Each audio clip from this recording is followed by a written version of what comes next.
Hey guys, Desolator Magic here, and it's finally time to take a look at the EV for the upcoming Guilds of Ravnica set releasing on October 5th. So is it worth it to buy a box? So what I did is I looked up the average value of like all the rares, mythics, everything put together, foils, everything, and this is what I came up with. So obviously not a new video series, I do this for every release.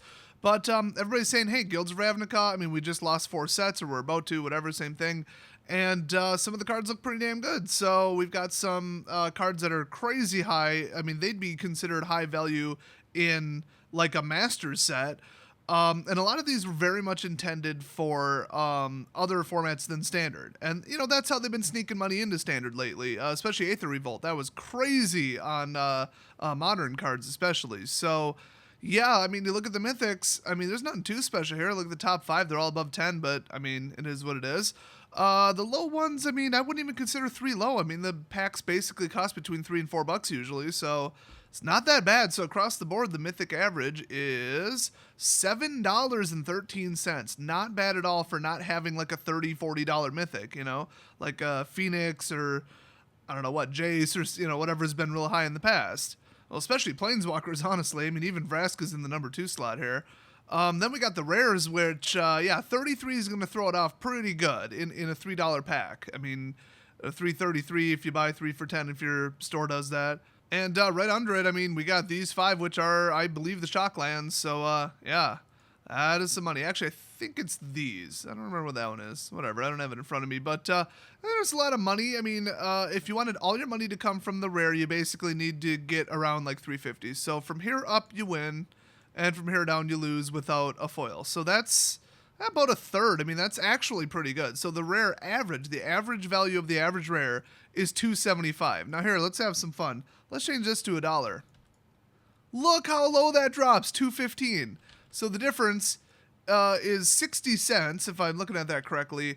So 60 cents of every pack is contributed by solely that one card. I think we all know which one it is. It's the Assassin's Trophy.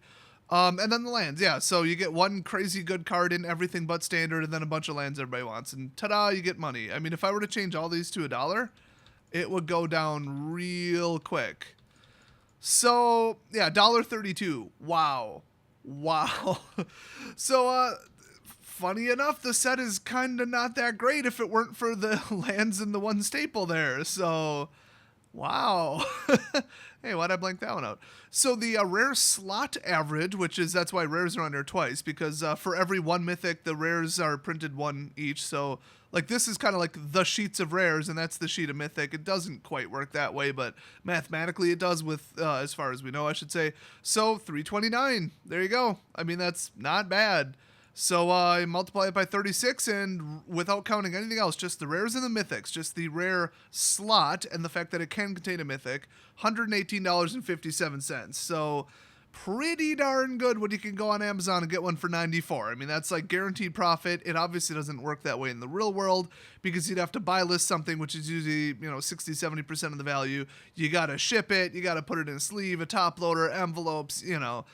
It's probably like a break-even prospect right now. Another one I blanked out for no reason. So then we get the foil contribution, which I'm sure there are some foil uncommons that are worth a lot, but then again, there's really no uncommon, I believe, above 80 cents, if I'm not mistaken. So that's kind of weird. I mean, there's some in there that I thought should have been $2-3 easy, like that one that you draw a card every time a gate comes in. That's pretty nuts. And it's non-legendary. That's even worse.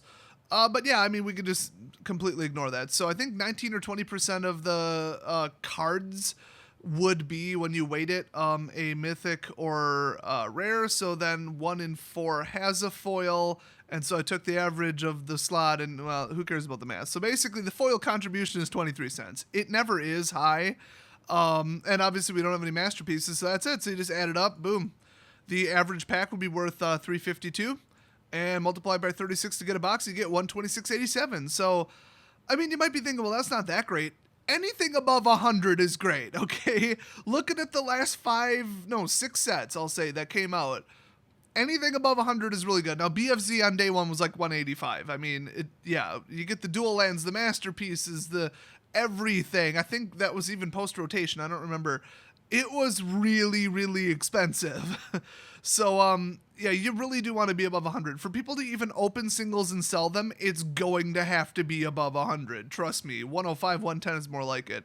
So these are pre-release prices. I'm sure the day after release, these will crash pretty hard. But I don't know if you've noticed or not, but the actual pre-order prices have been going down. I mean, they've, over the last like week or two, they've been going down, especially on Card Kingdom, which is where I got these prices from. And they seem to be pretty good. I mean, usually on day one, they're 4 or 5% above eBay, if that. I mean, they're pretty realistic, honestly.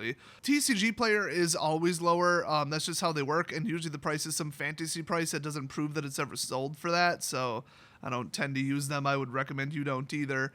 But then again, Card Kingdom is more like full-blown retail. But that's usually for older cards. I mean, they're pretty close on you know, the latest set that came out. So, yeah, I'd say 126.87. That is the EV, and it's pretty good. It's not amazing. It's just pretty good. Maybe even very good. It depends what your benchmark is, what you're comparing it to. But it's just, yeah, it's refreshing. It's finally good to see something that's worthwhile, and you know that these land prices are going to stick. So let's say they didn't do Assassins, but they did something good. We'll go 3 across the board. They did like a triple color land that comes in tapped and is I don't know, that wouldn't be worth much. I don't know. So it would bring it down to $87 EV. So if it wasn't for Assassin's Trophy, it wasn't for the Shocklands, they just put in pretty good average blah rares, you know, nothing special, maybe a rare that taps for 4 colors or something, something unique but not that in demand, and then got rid of Assassin's Trophy and replaced it with just absolute jank. Boom, $86 a box. So it's a really good thing they put Shocklands in this. Let's just put it that way. I better undo this. I'm actually going to save this and reference it. So I would do a follow-up, but I mean, I think we all know it drops, you know, a couple % every day after it's released until it's not worth opening. So big surprise there, but I think a lot of these decks are going to take off and maintain themselves at the Pro Tour, which is going to be obviously a lot of money. So yeah, that's cool. I mean, I like it. There's not much more to say than, oh my god, I'm finally not going to lose money on this set that I just ordered.